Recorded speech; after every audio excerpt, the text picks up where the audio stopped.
Hello అండి, గేదెల రాజు, కాకినాడ తాలూకా. ఈ సినిమా విడుదల డేట్ ఏప్రిల్ 17 నుంచి ఏప్రిల్ 24కి పోస్ట్ పోన్ చేయడం జరిగింది.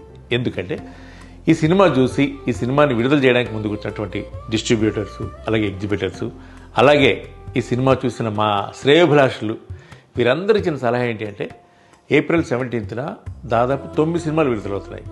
ఆ సినిమాల మధ్యలో మీ సినిమా అస్తిత్వాన్ని ఎందుకు మీరు దెబ్బతీసుకుంటారు? ఫ్రెష్గా ఏప్రిల్ 24న సింగిల్గా రండి. ఆ రోజు ఏ సినిమాలు లేవు ప్రస్తుతానికి, ఆ రోజు వచ్చి గట్టిగా కొట్టండి అని చెప్పి వారు ఇచ్చిన సలహా మేరకి ఏప్రిల్ 24కి మా సినిమాని మేము ముందుకు తీసుకురాబోతున్నాం. అలాగే ఇప్పటివరకు ఈ సినిమా సంబంధించిన ట్రైలర్స్ కానీ, పాటలు కానీ, టీజర్స్ కానీ చూసి ఈ సినిమా మీద ఒక అంచనాకు వచ్చి ఈ సినిమాని ఎప్పుడెప్పుడు థియేటర్లో చూద్దామని ప్రేమతో అడుగుతున్నటువంటి ఎంతోమందికి ఒక్కసారి సారీ చెప్పి ఏప్రిల్ 24న థియేటర్స్లో విడుదల కాబోతున్నటువంటి ఈ సినిమా మీద మీ ప్రేమని రవ్వంతా కూడా తగ్గించుకోవద్దని మనం చేస్తాను. Thank you so much.